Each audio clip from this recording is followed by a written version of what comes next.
Hello, welcome to the Women Motorsports Joe Samriego along with Ben Schneider here to talk about all the past news and race results from the past race weekend.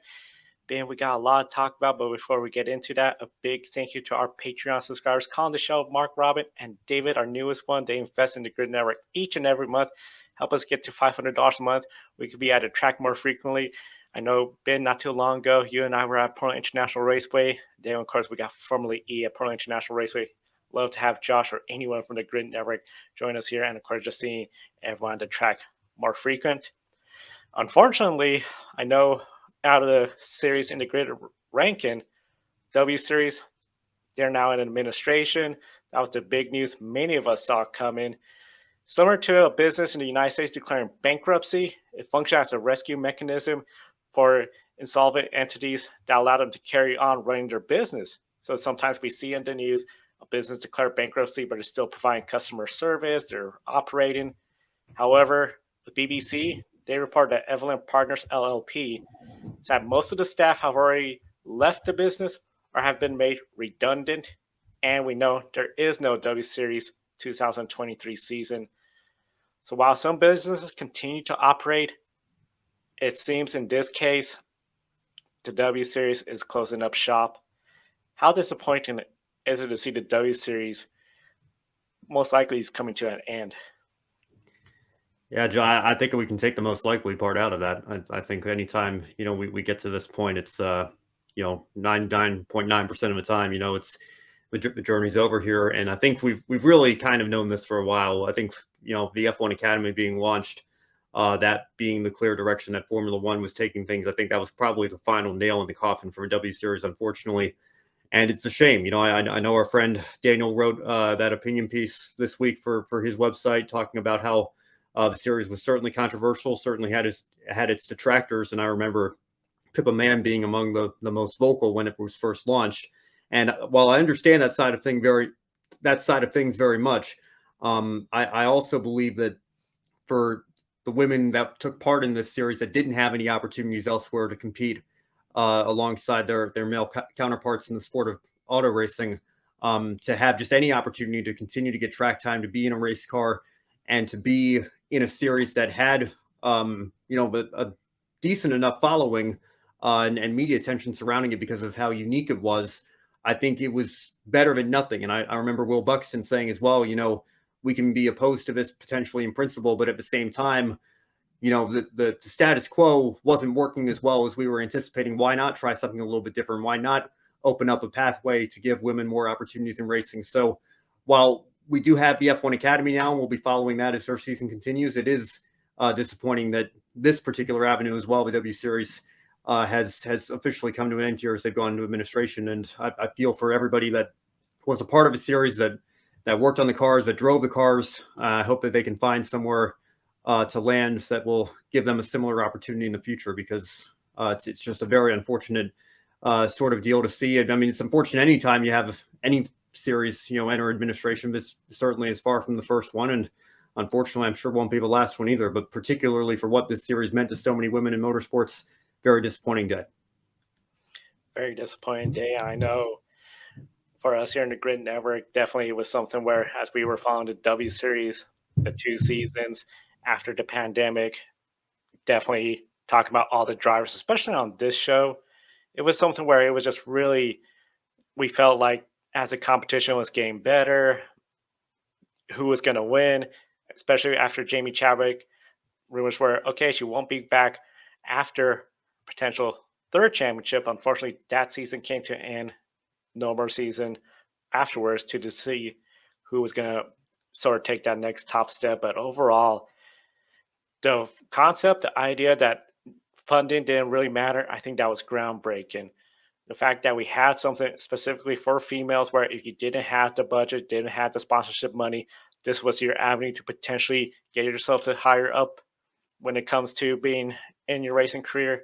I think those were great things, but unfortunately, it just seems like the pandemic, some business moves just did not work in the best interest of the W Series. And of course, very unfortunate. I know Alice Powell, she tweeted that W Series didn't fail. It inspired many and gave her an opportunity to race some more, as we mentioned, Ben.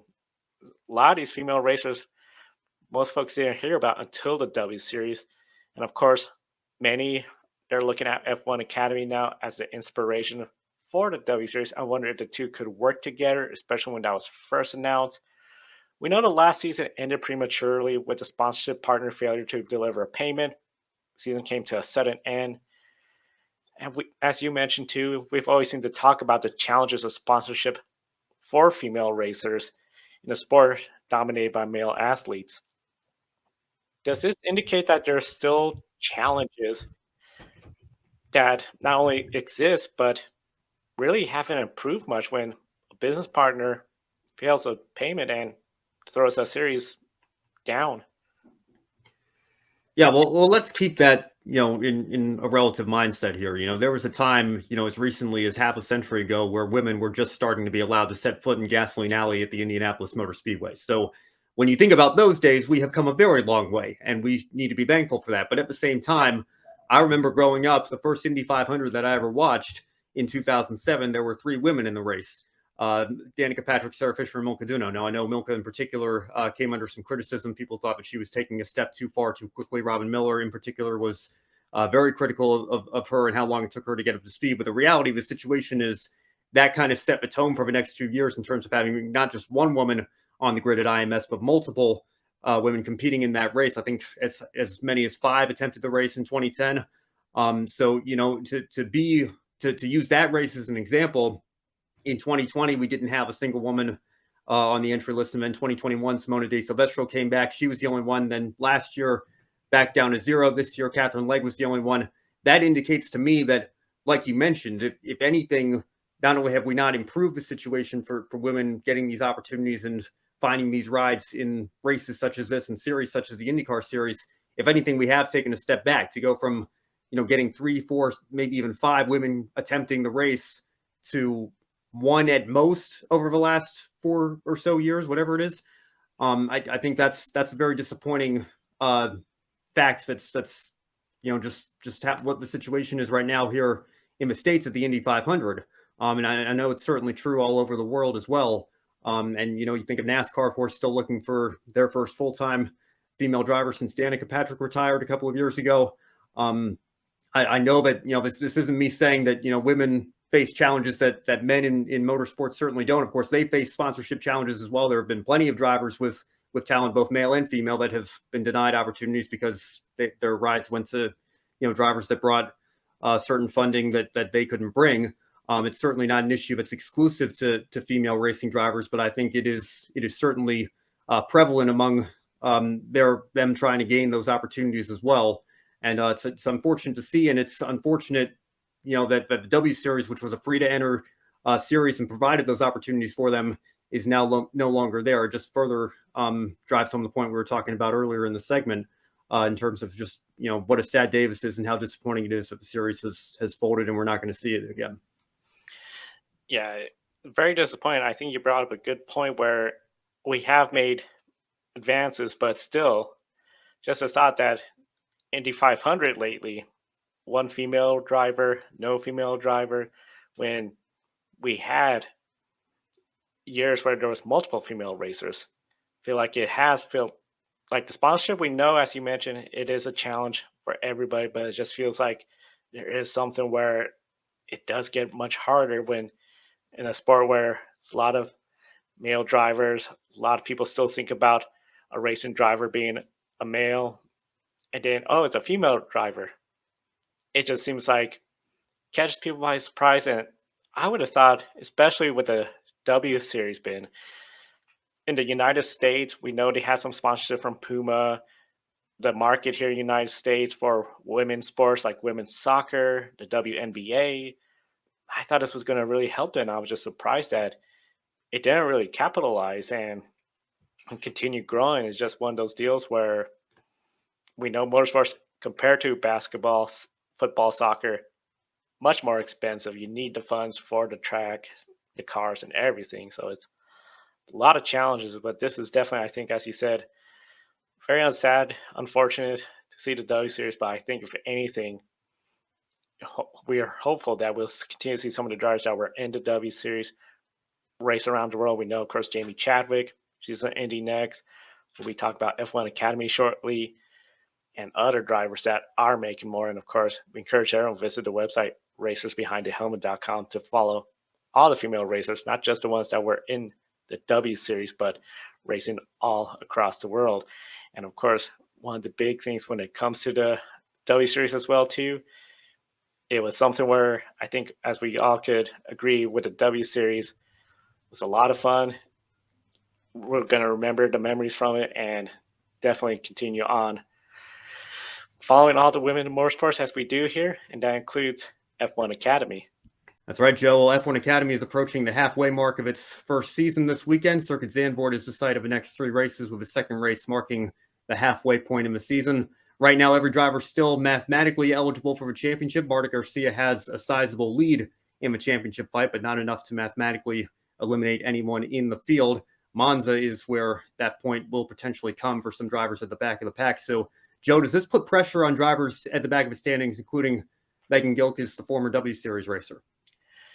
Yes, it does, because one of the big things when you look at the inconsistency this season, it has been allowing a lot of drivers, including drivers that haven't scored points, to still be mathematically eligible despite being a little bit past the halfway point when we enter Monza. But that means they really need to start stepping up their performances, because the big thing I feel with this next race over at Zandvoort, you're going to see, I think, the drivers from the W Series, especially if they have raced there before, they're going to be able to pull ahead. I think one of the big things, too, we are seeing where we got several different race winners. They're going to be the favorites. They should be up towards the front. If you're in the back, you got to really step it up. You can't be in the back no more. You have to be up towards the front, contending potentially for a podium. It's going to be really hard, I think, if you're back there, because one of the big things that's different, you got 2 other teammates in equal equipment, not to mention the big teams, of course. It's going to be an uphill battle, but it's definitely something where, especially since we're not aware of some of their drivers' contract situations, whereas with the W Series, you knew you'll probably be back the next year. This one is going to be really interesting to see, if a driver doesn't perform, finish out the season, how much of a changeover we get. So I think there's a lot more pressure. Well, we've had 6 different winners this year. Of course, Garcia, like I mentioned, the points leader, has 3 wins, being the most, and coming off that stretch of podiums in the last round. Amna Alkabaisi has 2 wins, but has been a little more inconsistent. She's down in 5th in the points. Her sister Amda is 2nd in the points with 1 win. Lena Buller is 3rd with 4 podium finishes, tied with Hamda for the 2nd most podiums. Garcia leads all drivers with 6 podiums total. So, Joe, when you look at the standings right now, do you see the top 3 potentially pulling away from the rest of the field, or are there more drivers that you think might have a shot to get up there as the season progresses as well? I am wondering if you're going to see those 3 drivers pull away, starting with this next upcoming race weekend, because one of the big things, as you mentioned, Marta Garcia, the podiums, but the big thing, the wins. Amna Alkabasi. If she was more consistent, she'll be higher up in the point standings. Some of the drivers I'm sort of surprised we're not seeing a little bit higher up have to include Abby Pulling. What we're seeing with Nira Marti, I just really am surprised they haven't been able to step it up, where it seems these drivers in the top 3, getting the podiums, they've really just able to click with the car, with their teams, with their chassis, and pull away. So I think this race weekend, if you see throughout the 3 races this weekend, if you see those drivers towards the front, they're going to start pulling away, because I believe not only will they be towards the front, they could potentially look at increasing their consistency throughout the season and then really start to pull away, because it seems like finishing towards the front, you could do that. If you could do that regularly, consistently, you could really start to pull away, because the other drivers, Emily Duhouse, a good example, she has 1 win, but the inconsistency, couple DNFs, she's way lower in the standings. Well, let's talk about a little bit lower in the standings right now and go through 4 through 6. Abby Pulling, Amna Alkabaisi, and Nerea Marti. Those are the drivers that are in those spots. Now, in the W Series, Abby Pulling came close to winning a race. She got several podiums as well. Marti was a contender in the W Series. Many consider her a contender for the championship coming over here to F1 Academy. So, Joe, are you surprised that they're a little bit lower in the standings in the top 3? And do you think that they can mount a charge to come back and compete for a championship? I think they have to easily be in a position where they had to put together a charge and get towards the front. Abby Pullen, I feel, has been the biggest surprise because W Series has seen when she stepped in as a reserve role and then was putting in good results, podium finishes. I think myself, other folks will agree, we saw her being a championship contender. Right now, she's just outside that picture of those top three drivers going out there. When it comes to Nira Marti, the same feeling too. W Series putting together some good results, contending for wins. I have been really surprised the fact that no wins yet this season. I think overall, those two drivers really have to start bringing home good results and just really, I think, to be honest, they turned their season around. It may not seem like that big of a deal, fourth place, sixth place, but this is, I think, in a spot where, they were in the W Series. People were more familiar with them. Okay, you're now going to another level of race cars, these F4 cars. It's just sort of surprising that you have, I mean, Garcia, who we anticipated a lot of good things in W Series, didn't exactly have the results. Come here, she's having the results we anticipated. Near Marti, we thought she would do great here. She did great in W Series. Not doing that great here. That has been a real big surprise. So it's going to be really interesting to see this weekend. I think is when they really have to start mounting a comeback. Well, we have 3 races in this upcoming round in Zandvoort to do just that. And of course, we'll recap the upcoming race weekend next week on this show here. And Joe, I think we're going to move on to some stuff here in the United States with ARCA at Berlin and Indy next to Road America. Yeah, we got a couple races here in the United States to talk about. The first one over in Berlin.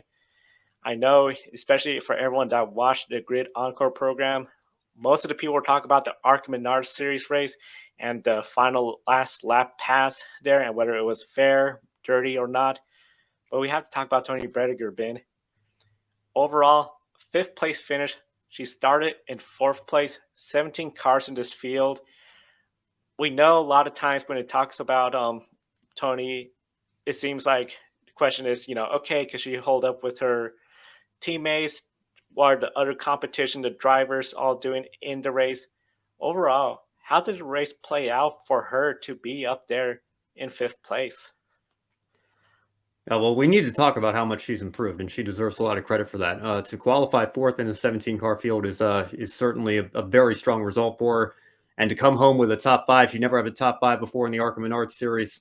Again, I don't think she's quite at the level yet of her teammates. Jessie Love dominated most of the race. Of course, you mentioned it, Joe, had the controversy with William Sawalich, and he wasn't too happy about the way Sawalich won that race. But, Jessie Love was absolutely dominant. Sean Higurani was up there as well. But Toni Breidinger is getting closer to the benchmark of her fellow Venturini teammates, so much so that she's gotten another opportunity to come back this weekend at Elko. They're bringing the 55 car out for her. She's earned some opportunities in the truck series of Tricon Garage. She'll be at Nashville this weekend, so running both races there. And as far as I'm concerned, she's fully deserving of those opportunities because she has taken a massive step forward compared to where she was last year. That's not to say she still can't take further steps forward to continue to improve, but she deserves a lot of credit for where she was last year to where she is now and where she was this past weekend at Berlin to get a top 5. Pretty impressive for Toni Breidinger. Very impressive overall. I have to ask you, with the impressive performance, now she has some truck series starts, including when she got called up in Gateway to be a substitute driver. Could she be turning her fortune around in a career in NASCAR overall compared to back in Daytona? We weren't sure if she was going to do much races at all. Yeah, well, it's going to be interesting to see where she goes from here. I'm sure Toyota have a long-term plan for her that includes some races in the GR Cup, which she's continuing to do this season. It's kind of unexpected that she's been doing this many ARCA races, as you were mentioning, Joe, because we thought that was going to be her primary series this year, while still racing occasionally in the ARCA Menards Series, but now getting some truck series starts. I don't know that her future necessarily long-term is going to be in NASCAR. I don't know if, Cup Series is something that is going to be in her future just yet. I think it's far too early to make predictions like that. But like I mentioned, she is certainly trending in the right direction and deserves a lot of credit for that. And it'll be interesting to see how she does this weekend coming up here. 2 completely different tracks in 2 completely different cars. So, and one car and one truck, I guess I should say, with the truck series. So we'll see how it goes. But trending in the right direction for sure, no doubt. Trending in the right direction. One driver people felt like was trending in the right direction this weekend has to be also Jamie Chadwick, her rookie campaign at Indy next, and the latest stop at Road America. Road America, 4-mile course. We don't have exactly this many kind of 4-mile road courses in Europe with the elevation changes like Road America, and especially in the W Series, nothing like this. Now, you ask Casey Campbell on Grid Encore on his take on Jamie's progress, and Casey said she had made progress, but no wins for Andrea were really expected overall. How was her race at Road America from start to finish? Well, she qualified fairly well. I think it was ninth place in the field. So her qualifying pace has taken a step forward, and that's been good to see. Kind of tangled, I believe it was with Josh Pearson, if I remember correctly, on the opening lap there. And that sent her to the back of the pack, where I think Chadwick needs to improve a little bit his racecraft actually in the race itself. Because she clearly had a car that was capable of running in the middle of the pack as per her qualifying pace. She was only able to make up a couple of spots during the race. So I think that's the area that she really needs to focus on right now. She's getting there in terms of pace, and it was expected that it was going to take some time coming from a different series that drives completely differently from these Indy Next cars. It was always going to take some time to get up to speed here. I think she's getting there. It's racecraft now where she needs to focus on. And I also, like I mentioned, Joe, on the show all the time, we have to be honest and objective. She is 17th out of 17 full-time drivers in the point standings right now, and you can chalk that up to being a rookie, but this is part of a road to Indy ladder. She's far from the only rookie in the field. So there's certainly a lot of improvements still to be made here for Jamie Chadwick going forward. We'll see what she can do in 2024. I think that's really going to be the season to watch out for her. But absolutely a step forward in terms of qualifying pace. Now it's just a matter of finding a way to get the racecraft down to the point where if something like that happens to her again, where she gets shuffled back, or maybe she has a poor qualifying run, she can still take advantage of her strong Andretti equipment and work her way back up through the field to get a decent result. And you bring up a good point. 17th out of the 17 full-time drivers there, making progress, but still, I think quite a bit of progress that has to be done. And then, of course, next year, I think that's really going to be where folks are going to be setting their expectations. And I think it's really going to be interesting to see how 2024 will play out. And, of course, we encourage everyone, be sure to visit the website racersbehindthehelmet.com. Here is, of course, their piece on the W Series going into administration. But, of course, when you visit racersbehindthehelmet.com, you get all the latest news, including F1 Academy this weekend and much, much more. Racersbehindthehelmet.com. And, of course, they're on social media as well, too. And we want to thank everyone for tuning in to our program. Be sure to click on the links to our Patreon, help us get to the track more frequent, and buy me a coffee where you buy a cup of coffee for a particular on-air person from the Grid Network team. Help us get to the track. And, of course, the easiest way to help us out, subscribe to us on YouTube. Hit the bell icon so you don't miss any of our programs, including this weekend where we're going to be at Portland for the Formula E Portland E pre-race. Big, exciting weekend. Of course, we're going to have Grid Life pre-race. I know we're very excited. Ben's going to be there, of course. Joshua and Edward Hunter for Formula E Zone to preview the Formula E Portland E Pre, NASCAR Cup Series Ally 400 and Nashville, MotoGP, the Dutch TT. Very excited. Julia will be on, and World Rally Championship update. For Ben Schneider, I'm Joe Samaniego. Thank you for watching today's program. We'll see you next time, and enjoy the races. Thank you for watching us right here on YouTube. Be sure to subscribe and check out some of our other videos, including Life on the Grid, where we interview folks from the motorsports industry. Thank you for watching. We'll see you next time.